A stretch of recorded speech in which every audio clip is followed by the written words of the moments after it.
अब वही काम ये हमारे शोरा हजरात के अंदर भी मौलवी एक बैठा हुआ है ना। मैं बहुत शॉर्ट टेम्पर्ड हूँ। ये अब तुमने मुझे जो है ना घेरने की जो साजिश की है, इसमें मैं बिल्कुल नहीं आऊंगा। मेरा ख्याल है या कि जो मर्जी कह लो तुम। औरत मार्च या हया मार्च, और क्या बात है। बेसिकली मेरे वाले साहब एक कपड़ा बेचते हैं। ये लड़ाई है उन हकूक की जो दीन देता है तुम नहीं देते। क्या बात। तो मैंने बीकॉम ट्यूशन पढ़ाकर साथ किया, किताबें मेरे पास नहीं होती थी। 8वीं क्लास से सिगरेट पीना शुरू किया है।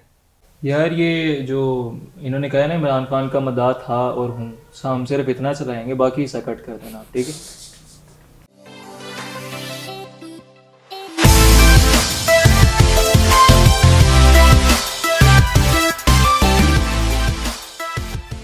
पाकिस्तान और दुनिया भर में देखने और सुनने वालों को दानिश शिजाज का सलाम। हमारे अरशद शरीफ साहब इस अंदाज से अपने प्रोग्राम का आगाज़ किया करते थे, तो ये उन्हें बस याद करने का एक बहाना है। अल्लाह उनके दर्जात बुलंद फरमाए। अब आते हैं जी दानिश गर्दी की तरफ। आपको सबसे पहले खुश आमदीद कहता हूँ।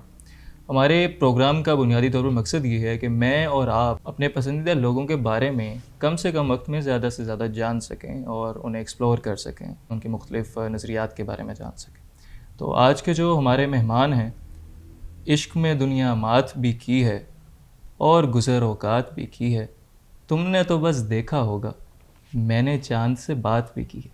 मेरे और आपके बहुत प्यारे, बहुत अच्छे शायर, बहुत अच्छे इंसान, नजम फेलोज़ के बानी जी ए नजम।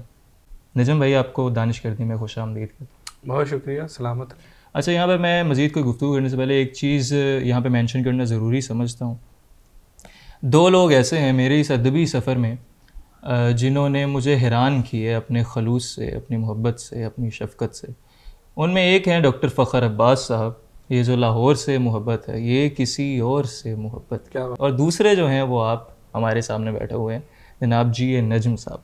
मैं ये चीज़ मेंशन करना ज़रूरी समझता हूँ ताकि लोगों को ज़रा आइडिया होना चाहिए कि यार इस तरह के भी लोग इसी दुनिया में जो हैं वो जी रहे हैं और सांस ले रहे हैं, ऐसे प्यारे लोग। मैं तकरीबन 2019 की मेरा ख्याल है नजम भाई बात है, अल हमरा हाल मुशायरे में मैं मौजूद था और उस मुशायरे के कुछ दिनों बाद मुझसे रब्ता किया गया और रब्ता करने वाले ने कहा कि मेरा नाम जी ए नजम है और मैं ऐसी कोई नजम फ़ेलोज़ की कोई तंजीम है और मैं आपको बुलाना चाह रहा हूँ, हम मुशायरा करवाते हैं। मैंने कहा जी मैं इंशाल्लाह ज़रूर हाज़िर होता हूँ। मैं मुशायरे में चला गया और मैं सबसे जूनियर शायर था वहाँ। मतलब मुझे महसूस हुआ कि यार ये कितने बड़े लोगों में मुझे बुला कर तो इज़्ज़त बख्शी गई है। अब उसमें मैं हैरानी वाला आपको पहलू बताता हूँ, थोड़ा सा मैं आपको बताता हूँ, मैं एक्सप्लेन करता हूँ इस चीज़ को। देखिए, मुशायरे की जो साइंस होती है ना, वो इतनी सीधी नहीं होती। यानी आप ये सिर्फ काफ़ी नहीं है कि आप अच्छे शायर हैं तो भाई बस ठीक है, मुशायरों की लाइनें लग देंगी, ये शायर बहुत अच्छा है जी, इसे बुलाना है। इसके कुछ और भी फैक्टर्स हैं। मतलब फॉर एग्जांपल, आप भाई बड़े मशहूर आदमी हैं, आपको 4 लोग जानते हैं, तो आपके लिए जो मुशायरों का जो एक रास्ता है वो काफ़ी आसान हो जाता है। यकीनन। इसमें आप दूसरा पहलू ये देख लें कि आपके ताल्लुकात। मैं अक्सर एक बात कहता हूँ कि कुछ शायर ऐसे भी हैं, अब हम नाम उनका सिगा राज में रखेंगे क्योंकि इसमें कुछ पर्दा नशीनों के भी नाम आते हैं। तो कुछ शायर ऐसे भी हैं जो अपने मजबूत शेर की वजह से नहीं, मजबूत ताल्लुकात की वजह से भी मुशायरे में मौजूद होते हैं। तो एक साइंस ये भी है इसके पीछे। अच्छा, मैं ये नहीं कह रहा कि जो ताल्लुकात की वजह से मुशायरे करते हैं वो कोई अच्छे शायर नहीं, क्योंकि इट वर्क्स लाइक दैट। ये कोई एल्गोरिथम कुछ इस तरह का, इसका मैकेनिज्म ही मुशायरों का कुछ इस तरह है। लेकिन मैं आपको सिर्फ हैरानी वाला पहलू बता रहा हूँ कि भाई ना मैं नजम भाई को जानता था, ना मैं कोई मशहूर आदमी था, लेकिन मुझे नजम भाई ने बुलाया कि भाई तुमने आना है। मैंने कहा जी मतलब क्यों? तुम एक अच्छे शायर हो, मुझे तुम्हारी शायरी पसंद है।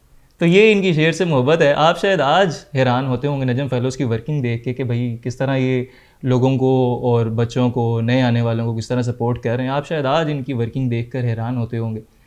मेरी ये हैरानी जो है वो 2019 ही से शुरू हो गई थी। तो नजम भाई, मज़ीद कोई तवक्कुफ़ के बग़ैर हम आपके जो कुछ चीज़ें हैं हम आपसे पूछना चाहते हैं। मैं आपके सामने कुछ सवालात रखता हूँ और जैसा कि मैंने बताया कि भाई मुख्तसर वक्त में ज़्यादा से ज़्यादा हमने एक्सप्लोर करना, तो हम बग़ैर किसी तवक्कुफ़ के शुरू करते हैं। अच्छा नजम भाई, अपने प्रोफेशनल कैरियर के बारे में बताएं। एक मिडिल क्लास घराने से ताल्लुक़ रखने वाला नजम, बहुत कम लोगों को पता होगा कि नजम भाई को मैंने सुना कि इन्हें एक दुकान भी इनके वालिद साहब ने खोल के दी थी। नजम भाई अगर आप बताना चाहें तो। और इन्हें कहा गया था कि आपने इधर ही बैठना है, मतलब इस तरह का मैं आपको थोड़ा बता रहा हूँ, थोड़ा इनका कॉन्टेक्स्ट। और वहाँ से नजम भाई जी ए नजम, सर ये जो आप जी ए नजम बने हैं, ऐसे हालात से निकल के और आप इतनी अच्छी अब माशाल्लाह पोस्टिंग पर हैं। ये थोड़ी सी अपनी ज़रा जो सक्सेस स्टोरी है इसके बारे में मुझे आप बताइए और हमारे नाजरीन को भी। अच्छा, ये आमतौर पर बहुत सारे दोस्तों को नहीं पता क्योंकि आप मेरे साथ बहुत क्लोज रहे हो तो इस वजह से आपके साथ डिस्कस हुई हैं चीज़ें। बेसिकली मेरे वालिद साहब एक कपड़ा बेचते हैं। अभी भी मतलब अभी उनको बड़ी मिन्नतें तरले करके हमने मना किया कि मेहरबानी अब आप ना करें। उनका अभी जो पहले तो ज़ाहिर है ज़रिया मुआश था, लेकिन अब उनको सिर्फ ये था कि अब वो आउटिंग के लिए जाते थे पिछले दिनों में, तो अब उनसे नहीं चलता तो वो हम बाइक वगैरह पे जाते हैं। अच्छा, अब वो साइकिल के ऊपर कपड़ा बेचते रहे हैं। अच्छा, साइकिल के ऊपर एक एक दो दो क्या? मन के जो है वो कपड़े की बड़ी थान रखे होते थे। उन्होंने मुख्तलिफ गाँव के अंदर जाना और उनका वो जो है वो उधार का सिस्टम चल रहा होता था। उन्होंने बेचना, वहाँ पे उधार कर लेना, ठीक है, फिर बाद में पैसे आते थे उनको। तो इन सूरत हाल के अंदर उन्होंने जो है वो सारा अपना सिलसिला बनाया। और वहाँ पर ना उन्होंने 8वीं 9वीं क्लास की बात है, उन्होंने मुझे जो है ना एक दुकान बना के दी, एक प्लॉट बेचा था, कुछ पैसे आए तो उन्होंने कहा कि चले जी ये दुकान पे इसको बिठाते हैं। अब दुकान ऑलमोस्ट मैंने मेरे बड़े भाई के लिए वो उन्होंने दुकान बनाई थी और साथ मुझे कहा था कि हम दोनों उसको चलाएंगे। भाई ने तो ना खड़ी कर दी भाई कि मैं नहीं इसको चला सकता, उनको होम्योपैथिक के अंदर शौक था उनका। अच्छा। तो उसके बाद वो जिम्मेदारी मैंने उठाई, तो 2-3 माह चलाई है, चल पड़ी थी ऑलमोस्ट, लेकिन गो के प्रॉफिट में उस तरह नहीं चल पड़ी थी। तो अब्बू ने कहा यार ये अगर मैंने इसको, मेरी ज़िंदगी में 2 फैसले बड़े अहम रहे। एक वो फैसला था जब अब्बू ने कहा कि भाई नहीं, कल को ये कहेगा कि भाई इसको हमने इसकी पढ़ाई ख़राब कर दी है और इसको भी इस काम में डाल दिया, मैं तो अपना बिजनेस कर ही लूँगा जैसे भी है, लेकिन ये कल को ना ये करे। वो ज़िंदगी का बड़ा अहम फैसला था मेरे। और फिर मतलब उसके बाद मैंने साहिवाल में एफएससी की और फिर लाहौर से बीकॉम किया। जो क्या नाम है, दूसरा अहम फैसला ये था कि जब मैंने जो है एफएससी कर ली साहिवाल से, तो उस वक्त अब्बू ने कहा कि भाई अब हमारे पास इतना अफोर्ड नहीं कर सकते, तो आप जाओ कोई कारोबार करो, कोई जो भी है जॉब शॉप करो और अपना सिलसिला चलाओ। जब मैं यहाँ पे आया था, दूसरा बेहतरीन डिसीजन जो मेरे भाई ने मेरे लिए लिया, उन्होंने कहा कि भाई एफएससी ज़ैनब नहीं है एंड इसको आगे भी पढ़ाना चाहिए। तो उन्होंने मुझे कहा कि भाई आप बीकॉम करो। तो मैंने बीकॉम ट्यूशनें पढ़ा कर साथ किया, किताबें मेरे पास नहीं होती थी। मेरा एक दोस्त अदील न्याजी, मैं उसको ख़ास तौर पर मेंशन करूँगा यहाँ पे, उसकी किताबों से मैं साथ पढ़ता रहा हूँ। इवन उसने मुझे ट्यूशन्स जो है वो वहाँ पे ये कह के माफ़ करवाई कि ये डिज़र्विंग बच्चा है सर, तो इसको जो है ना काइंडली आप जो है ना इसकी फ़ीस माफ़ कर दें इसको। और टीचर बहुत अच्छे थे, उन्होंने मेरी फ़ीसें भी माफ़ की उस दौर में। तो ऐसे तैसे करके बीकॉम मैंने किया और फिर मैंने हायर ज्वाइन की, और हायर में आज मुझे 19 साल हो गए और बिल्कुल बेसिक समझ लें लेवल से मैंने वहाँ से स्टार्ट लिया। फिर मैंने साथ साथ ACCA किया अपना, 7 साल मैंने जो कमाया ACCA को दिया, और इस तरह ये मैं आज आपके सामने बैठा हूँ कि ये एक बड़ा स्ट्रगलिंग करियर है मेरा। और फाइनेंस के अंदर और काउंटिंग के अंदर बिल्कुल डाटा एंट्री लेवल से आज अल्हम्दुलिल्लाह मैनेजरियल पोजीशन के ऊपर हूँ। क्या बात है, मतलब काफ़ी आप कह लें कि मोटिवेशनल स्टोरी है एक तरह से, और शायरों में वैसे ऐसे लोग बहुत कम हैं।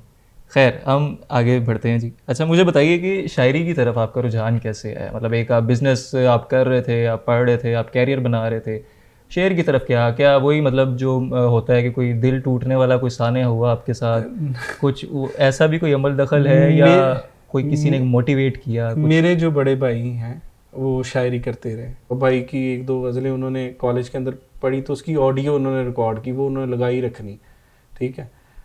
तो वो बड़ा जो है वो भी एक फैक्टर बना, भाई शायरी छोड़ गए, मैं इस मैदान में मौजूद हूँ। तो मैंने भी उनको देखती, उनका नाम मोहम्मद इलियास कैसर है, तो वो कैसर तखल्लुस यूज़ करते थे। खैर वज़न के अंदर वो भी नहीं करते थे शायरी, लेकिन ज़ाहिर है एक पहला रुझान पहली जो बात वहाँ से जो है ज़हन में आई वो ये कि मुझे वहाँ से अट्रैक्शन फील हुई कि मुझे ये लगा कि मैं यार मुझे भी लिखना चाहिए सारा कुछ। ठीक हो गया। अच्छा ये तो चलें शायरी का भी हो गया कि रुझान आपका किस तरह आपके भाई की वजह से। अच्छा मुझे आप ये बताइए कि चलें शायर भी आप बन गए, शायरी भी आपने शुरू की, अच्छे अशार आपने लिखे, फिर नजम फेलोज़ का भी ख्याल आपको आ गया। मतलब ये कहाँ से आया कि ये तो आप कह लें कि आजकल तो कोई किसी को पूछता नहीं है भाई कि मतलब ठीक है जो जिधर लगा हुआ है लगा है, प्लेटफॉर्म तो दूर की बात है, यहाँ तो आप कह लें कि नाम कटवाने वाला भी एक सिलसिला एक चलता है, और वो है ना कि पुराने लोग नए आदमी से डरते हैं, तो वो वाला भी एक मामला चलता है कि यार ये कोई आगे आना चाहिए इसमें से। तो ऐसे दौर में ये आप कह लें कि एक सखावत जो मैं इसे कहूँगा जो आपने की है, तो इसके पीछे क्या मुहर्रिकात थे? नजम फेलोज़ का ख्याल कैसे है आपका? मामला ये है कि जो नजम फेलोज़ है, नजम फेलोज़ असल में जो मेरे साथ बीता है, समझ लें कि मैंने ये सोचा कि किसी और के साथ ना हो। लाइक मैं 2003 से शेर कह रहा हूँ, मुझे कोई बंदा रहनुमाई देने वाला नहीं था, मुझे बताने वाला नहीं था शेर ऐसे कहते हैं, इसको ये वज़न होता है, ये बहर होती है, ये वो।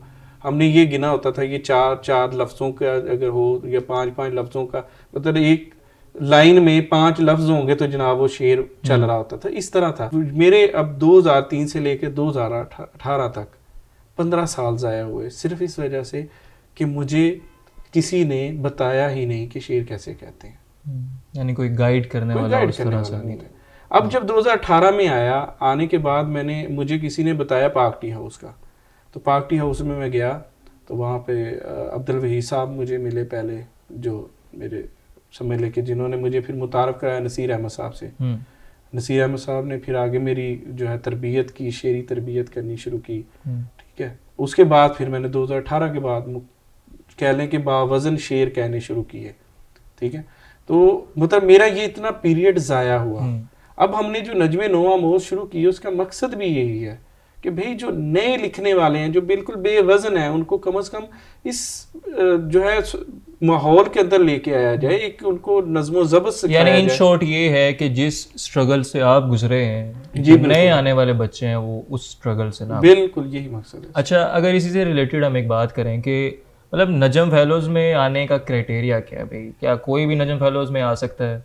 कोई इसमें कोई एप्लीकेशन देनी पड़ती है, कोई फॉर्म है, कोई राब्ता करना पड़ता है, क्या प्रोसीजर क्या है? कोई नया कोई बच्चा जो है कोई वो आना चाहे तो उसका क्या तरीक़ाकार क्या?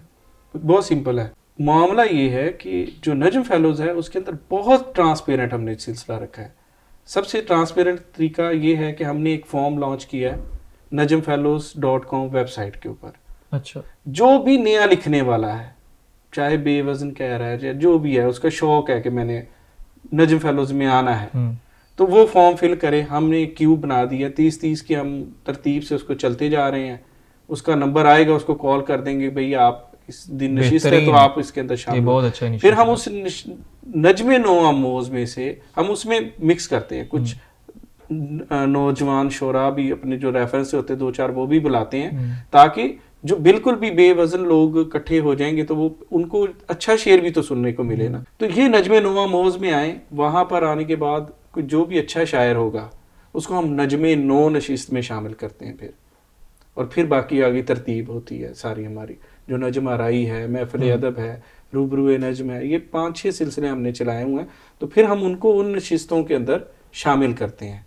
ये समझ लें कि पहला ऑडिशन टाइप ही कह लें इसको, नजमे नो आमोज़ जो है। तो कोई किसी किस्म की खुशामद किसी करने की ज़रूरत नहीं है, सिंपल फॉर्म फिल करें। नजमे नो आमोज़ की जो वेबसाइट हमने najmfellows.com की वेबसाइट बनाई है, वहाँ पे फिल करें। नजमे नो आमोज़ का पेज है, उसको फॉलो करते रहें, वहाँ पर आपकी सारी इन्फॉर्मेशन हम शेयर करते हैं। सिंपल ये है कि आपने पढ़ना है अगर नजम फेलोज़ में, तो आप नजमे नो आमोज़ का फॉर्म फिल बहुत बेहतर होगा। अच्छा नजम भाई, हमारा एक सेगमेंट है, उसका उन्वान है कि आप क्या कहते हैं। मैं आपके सामने कुछ स्टेटमेंट्स रखूँगा और उस पर मतलब मुझे आपका कमेंट चाहिए। आप उस पर एग्री कर सकते हैं, आप उस पर डिसएग्री कर सकते हैं, आप उसे ज़्यादा एक्सप्लेन करना चाहें एक्सप्लेन कर सकते हैं, शॉर्ट सा आंसर देना चाहें, इट्स अप टू यू। आप इसमें, और इसमें एक चीज़ और भी है कि मैंने नाम कोई नहीं बताया, मतलब मैं स्टेटमेंट बोलूँगा उसमें मैंने कोई रेफरेंस नहीं देना कि किसने कहा, ठीक, क्योंकि वो फिर आपको पता है ज़रा पर्सनल हो जाता है और उसमें कोई कुछ हमारे कुछ ज़रूरत से ज़्यादा सियासी शायर हज़रात भी मौजूद हैं, वैसे फिर कोई और रंग दे दे। तो हमने क्योंकि सिर्फ स्टेटमेंट पे बात करनी है, बात करने का मकसद सिर्फ इल्मी तौर पे उसको डिस्कस करना है और कुछ नहीं। अच्छा जी, स्टेटमेंट है जी, शायरों में प्रोफेशनल जेलसी बहुत ज़्यादा है। आप क्या कहते हैं? हर जगह पर है। हर शेर जो बंदा कहता है वो हर बंदे को लगता है कि मेरा शेर अच्छा है। ठीक हो गया। अच्छा, औरत अगर मुशायरे में नसर भी पढ़ ले तो मुशायरा लूट लेती। यकीनन ऐसा ही है। यानी आप ये समझते हैं कि औरत अगर कोई मयारी शेर ना भी पढ़े या वही शेर मैं पढ़ दूं तो मुझे दाद ना मिले, लेकिन उसे औरत होने की वजह से दाद मिल रही है, क्या ये वाकई एग्जिस्ट हो रहा है? हकीकत हाल मतलब तो ऐसा ऐसे है? ही है, हकीकत हाल तो अच्छा, यही है। वैसे मेरा थोड़ा सा इससे डिफरेंट, मेरा वैसे ख्याल है कि औरत चाहे जितनी मर्जी खूबसूरत शायरा हो, लेकिन अगर शेर अच्छा नहीं है ना, तो भाई यहाँ पे शेर की दुनिया में, मुशायरे की दुनिया में मेरा नहीं ख्याल कोई उसे उस तरह से रिस्पॉन्स मिलने वाला है। बाकी आपकी खैर अपनी राय है। टिकटॉक ने शायरी को नुकसान पहुँचाया है, टिकटॉक ने शायरी के मयार या शायरी की साख ख़राब की है, आप क्या कहते नहीं, मैं इससे एग्री नहीं हूँ। पता क्या है मामला, मामला ये वैसे ही है जैसे मौलवियों ने एक दौर में स्पीकर को हराम करार दे दिया, बाद में आए, अब वो एक लाजम मलजूम बन गई चीज़। ठीक है, अब वही काम ये हमारे शोरा हजरात के अंदर भी मौलवी एक बैठा हुआ है ना। अब मामला ये है कि जो लोग देखें, आप लोग, वो एक फैक्ट है, सोशल मीडिया एक फैक्ट है आज के दौर में। आपको उस जगह पर अगर जेन्युइन लोग नहीं मौजूद होंगे, अच्छा शेर कहने वाले उस फोरम के ऊपर मौजूद नहीं होंगे, तो लोग किससे इस्तेफादा करेंगे? नॉन जेन्युइन लोगों को वो चीज़ें करेंगे। अच्छा जी, नेक्स्ट सेगमेंट की तरफ चलते हैं। इस सेगमेंट का जी टाइटल है, उन्वान है, सब कह दो। मैं आपके सामने एक नाम रखूंगा और आप उनके मुतालिक कोई एक लफ्ज़ कह सकते हैं, उन्हें डिस्क्राइब करना चाहें, आप उन्हें कोई मशवरा दे सकते हैं, आप उन पर कोई तनकीद कर सकते हैं, यानी जो आपके दिल में है ना, कोई भी पहला ख्याल, तो आप उस बंदे तक पहुंचा दें। ठीक हो गया जी? मैंने नाम लेने हैं, जी रेडी हैं आप? बिस्मिल्लाह। ठीक है। अब्बास ताबिश साहब। अब्बास साहब की मैं अगर बात करूं तो उनके नजम फेलोज़ के ऊपर बहुत एहसानात है। सबसे बड़ा एहसान ये है कि उन्होंने नजम फेलोज़ में जब कोई भी काबिल ज़िक्र शायर नहीं आ रहा था, उन्होंने हमारा साथ दिया। उन्होंने नजम फेलोज़ को, पहली दफ़ा वो बंदा था जिसने ये कहा कि नजम फेलोज़ एक ब्रांड है और ये ब्रांड बनने जा रहा है। और ये हम हौसले के लिए भी बहुत ज़रूरी थे हमारे अल्फाज, और हमारे लिए मतलब कह ले कि हमारी ताकत भी बने ये अल्फाज। तो मैं तो उनकी तरफ इसी जो है एक फिक्रे की देन नहीं दे सकता। क्या बात। तहजीब हाफी। तहजीब हाफी बड़ा प्यारा इंसान है, और कतई नज़र उसकी शायरी को कि किस तरह लोग उसके बारे में राय रखते हैं, सारी चीज़ें, लेकिन अल्लाह ताला का नवाजा हुआ इंसान है वो। बरकत है उसके शार में, जो भी वो कह दे दुनिया के लिए ट्रेंड बन जाता है। अली ज़रियून। अली ज़रियून से इतनी ज़्यादा मुलाकातें नहीं है, एक दफ़ा यहाँ पे तशरीफ़ लाए थे, और बाकी मतलब मुशायरे में सलाम दुआ की हद तक बातचीत हुई। उधर कितना वक्त तो नहीं होता आपका, तो बाकी मुकम्मल जान पाऊँगा तो मैं कोई राय दे सकूँगा। मुज़्ज़म खान। मुज़्ज़म खान मैं, लोग उसे आजकल का जदीद शायर कहते हैं, तो ज़ाहिर है उसका अपना एक असलूब है, अपना ढंग है, उसके साथ वो कहता है और लिव करता है। फरिया नकवी साहबा। एक तुम हो कि शोहरत की हवस ही नहीं जाती, एक हम हैं कि हर शोर से उकताए हुए हैं। क्या बात। मेरा ख्याल है ये उनकी जो तारुफ के लिए बेहतरीन शेर है उन्हीं क्या का। बात। इकराम आरफी साहब।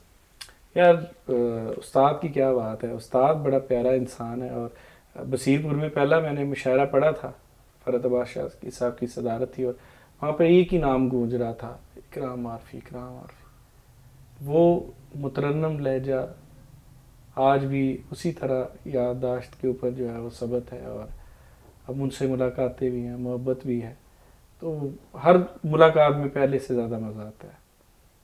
नदीम बाबा साहब।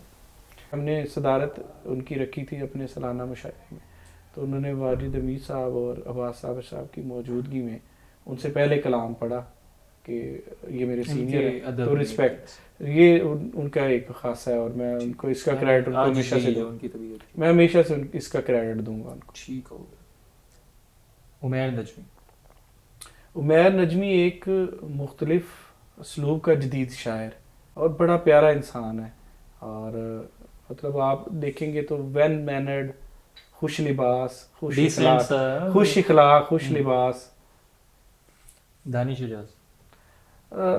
तुम्हारे से तो वैसे ही मोहब्बत है, कहते जो बंदा बहुत ज़्यादा जिससे मोहब्बत होती है उसकी तमाम तर खामियाँ भी जो है ना इंसान को खूबियाँ लगती हैं, तो तुम्हारे से तो वो उस दिन से मोहब्बत है कि सुखन में सिर्फ तेरी मेहरबानियाँ लिखी, तेरे सबब जो खसारे हुए नहीं लिखे, बहुत से शेर किसी और की अमानत हैं, बहुत से शेर तुम्हारे लिए नहीं लिखे। क्या बात। इमरान अहमद खान न्याजी, हाय हाय हाय।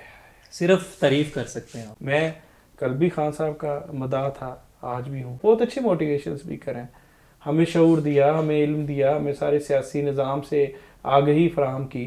लेकिन जब हमें आ गया इल्म और हम उनसे सवाल करना शुरू हुए कि भाई आप बताइए कि ये आपने ऐसे क्यों किया, तो वो समझते हैं कि वो हर चीज़ से बालातर है, सिस्टम से बालातर नहीं आप हो सकते। यार ये जो इन्होंने कहा ना इमरान खान का मदाह था और हूँ, हम सिर्फ इतना चलाएंगे, बाकी हिस्सा कट कर देना, ठीक है। अच्छा, मरीम नवाज, लीडरशिप वाली कोई क्वालिटीज़ नहीं है उसके अंदर। ठीक हो गया। अच्छा, हमारा नेक्स्ट सेगमेंट है गैर सियासी। मैं इस सेगमेंट में आपके सामने कुछ ऑप्शंस रखूंगा, जो भी आपको आपके ज़रा दिमाग के जहन के ज़्यादा करीब लगे, आपके दिल के करीब हो, आपने बस ऑप्शन को पिक कर लेना, चूज कर लेना, ठीक है जी। गालिब या मीर? मीर। अल्लामा इकबाल या फैज़ अहमद फैज़? फैज़ अहमद फैज़। अहमद फराज या जॉन एलियर? अहमद फराज। नदीम भाभा, फरहत तबाश शाह या अब्बास ताबिश? अब्बास ताबिश। तहजीब हाफी, अफकार अलवी या अम्मार इकबाल? अम्मार इकबाल। उमैर नजमी, मुज़दम खान या अली ज़रियो? उमैर नजमी। अहमद अब्दुल्ला, मुकील बुखारी या शहबाज में? अहमद अब्दुल्ला। इशफाक अहमद या सादत हसन मंटो? इशफाक अहमद। खलीलुर रहमान कमर या मारवी सरमद? दोनों ने। औरत मार्च या हया मार्च? औरत। क्या बात है, ये मतलब छुपा हुआ फेमिनिस्ट आपके अंदर भी मौजूद है। गलत लोगों के हाथ में। अदरवाइज यार आप अपने ये मेरी ऑब्जेक्शन। जायज हुकूक की बात करना कोई गलत बात नहीं है, ठीक है। आपका जो हक है, मतलब आप कहते हैं कि मुझे जहेज नहीं, मुझे जायदाद में हिस्सा चाहिए, तो आपका इस्लाम आपको इसका हक देता है, तो आप कैसे उसको डिनाई कर सकते हैं, ठीक है। अब मामला ये है कि उसको गलत तरीके से गलत साइड पे लेके चलेंगे। सॉरी टू से, जो खवातीन पहुंची होती हैं, उनकी मुलाजमाएं अपने घर में उस दिन काम कर रही होती हैं, उनको क्यों नहीं लेके आती? ये मसाइल ज़रूर है उसके साथ। लेकिन देखिए, खवातीन कहती हैं कि भाई हमारा ये हक है और वो जायज़ है, तो उसको तस्लीम करना चाहिए। यानी उन चाइल्ड लेबर पर अगर बात हो रही होती है तो उनके अपने घर में जो है वो बच्चे उन्होंने मुलाजिम रखे होते हैं, कम उम्र मुलाजिम रखे हैं, तो वो गलत बात है। तो ये मेरा कंसर्न्स हैं उसके साथ, लेकिन स्टिल मैं उसके साथ एग्री हूँ। जैसे वो फ्रिया के शेर नहीं है, ये लड़ाई है उन हकूक की जो दीन देता है तुम नहीं देते। क्या बात, बहुत मुनासिब आपने शेयर, इससे मतलब ज़्यादा क्लैरिटी के साथ ये आपकी बात पहुंची कि आप एक्चुअली किस मानों में औरत मार्च के सपोर्ट देंगे। ठीक हो गया जी। मुशायरा या निजी नशिस्त? नशिस्त। इमरान खान या खलाई मखलूक? इमरान खान। ये बात आपने अच्छी की है, मोगैम्बो खुश हुआ। अच्छा नजम भाई, हमारा अगला सेगमेंट है शॉर्टकट, ठीक है। और ये मतलब छोटे छोटे से सवाल हैं, मुख्तसर से सवाल हैं, और इसके जवाब भी ऑब्वियसली मुख्तसर ही होंगे। बिल्कुल ठीक। पहला शेर जो आपने कहा, अगर आपको याद हो। बावजन शेर की बात करें या बेवजन शेर की बात करें? ये आप बावजन ही सुना। अच्छा, मजे की बात है, इतनी राय नहीं, वैसे एक है वो, आप जब शेर कह रहे होते हैं ना, कई बावजन भी हो जाते हैं शेर। चलो मैं वो सुनाता हूँ कि मान लेते हैं हम नहीं अच्छे, मान लेते हैं हम नहीं अच्छे, संगे मरमर तराश लेना था। वाह। अच्छा, पहली सैलरी अगर आपको याद हो? अच्छा, जो मैं ट्यूशन पढ़ाता रहा हूँ वो 1200 रुपया मुझे मिलता रहा है। ये बात होगी 2004 की, 3-4 की ना। 1200 मुझे मिलता था। और जो सैलरी है, मैं कंपनी के अंदर मैंने जॉब शुरू की 2005 में, तो मेरी पहली सैलरी 6000 रुपये आई थी। सही हो। अच्छा, माजी के कोई शायर जिनसे आप मिलना चाहें? सागर सदीकी। जब आप परेशानी में होते हैं तो सबसे पहले आप किससे रब्ता करते हैं? कोई आपका दोस्त है? दीवाना एंड ओनली माय वाइफ। क्या? देखिए, यही बातें हैं जो मुझे मोटिवेट करती हैं कि मैं शादी के बारे में सोचूं, लेकिन मैं नहीं सोच रहा। कोई बात नहीं, मैं आपकी बातों से मोटिवेट नहीं हो रहा भाई, ऐसी बातों से मैं बिल्कुल नहीं होता। पसंदीदा गाना? वो ये जो लंबी इन्होंने एक आह भरी है ना, वो काफी कुछ कह गई। या मुझे मूवी का नाम भूल गया। अक्षय कुमार की मूवी आप थी दरअसल कहीं और चले गए ना, आप कहीं और यार। वो उस ट्रांस के अंदर बंदा जो है ना वो इतना ज़्यादा चला जाता है कि वो फिर जो है ना समझ लें कि ये एक जज्बातियत की हद तक वो गाने जो है ना आपके साथ अटैच होते हैं कि मतलब हर लाइफ का एक मतलब एक फेज का हर एक गाना आपके साथ जुड़ा होता है और वो उसके साथ बड़ी यादें जुड़ी होती हैं। और हम जा रहे होते हैं, वो गाना चलता होता था तो हम रुक के, क्योंकि उस टाइम में तो इतनी आसानी थी ना कि दोबारा सुन लिया वो गाना, तो किसी शॉप पे गाना लगा हो तो पहले रुक के उस गाने को सुना फिर आगे गए। तो वो था मुझे रात दिन बस मुझे चाहती हो, संघर्ष मूवी मुझे याद आ गया।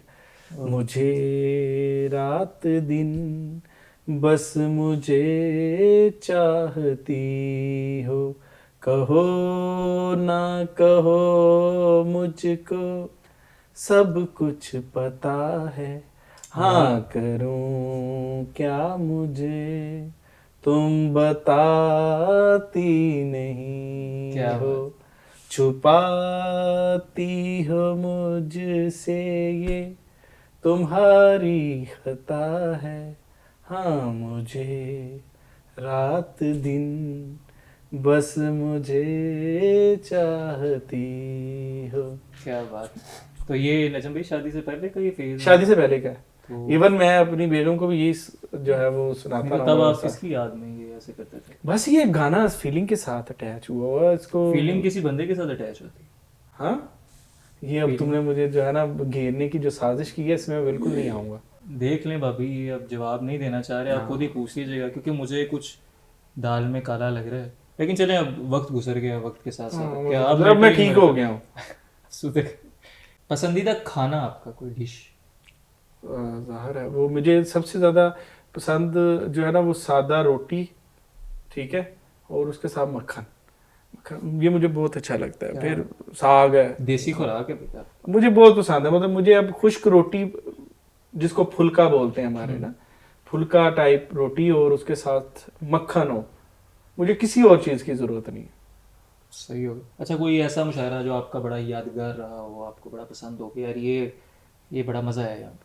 अच्छा, एक तो बसीरपुर वाला जो पहला मुशायरा था वो तो इंसान कभी भी नहीं ना भूलता, और दूसरा जो यूनिवर्सिटी ऑफ एजुकेशन है ना, उसके अंदर जो मुशायरे हैं यार, कितनी जिंदा दिल आवाम है, कितने प्यारे लोग हैं और हर शेर को भरपूर मोहब्बत के साथ सुनते हैं। बिल्कुल, मैं भी क्योंकि वहाँ पे मौजूद रहा हूँ और hats off to university of education.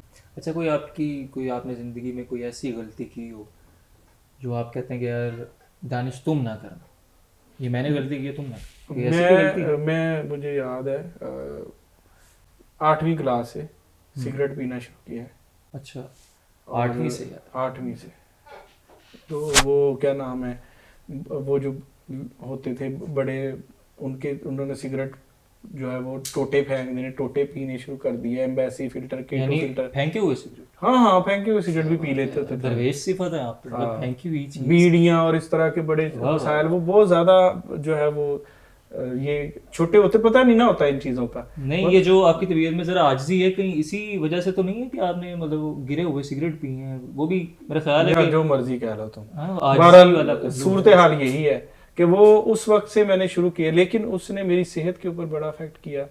मेरी एक वॉइस होती थी, मतलब किसी दौर में हम बस में जो है वो इकबाल के अंदर जो है वो मुतरन्नम जो है कलाम उनका पढ़ के डिस्ट्रिक्ट लेवल तक कंपटीशंस किए थे।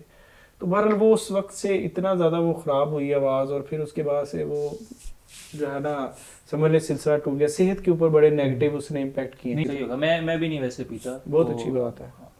अच्छा, कोई रिग्रेट आपको ज़िंदगी को, पछतावा? नहीं, अल्हम्दुलिल्लाह, अल्लाह ताला ने जो सोचा उससे कहीं भड़के दिया। पसंदीदा शायर? मेरे उस्ताद मोहतरम नसीर अहमद साहब। और शायरात में से? यार ये तो बहुत आसान है आजकल जो हमीदा आपा है उनके, मतलब मुझे उनके अशार बहुत अच्छे लगते हैं। क्या बात, फैसिनेट। क्या बात। अपनी कोई बुरी आदत कोई अगर है तो बता दें।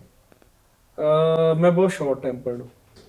आपका बहुत शुक्रिया आपके वक्त का, और आपने इतनी हमारे साथ गुफ्तगू की। आज का शेर ये भी हमारा सेगमेंट है। मैंने आज कुछ चीज़ों को साथ साथ एक्सप्लेन भी कर दी है क्योंकि फ़र्स्ट टाइम मैं कर रहा हूँ, तो मैंने कहा कि चलो पहली दफ़ा थोड़ा सा आज का शेर हनान हानी भाई का।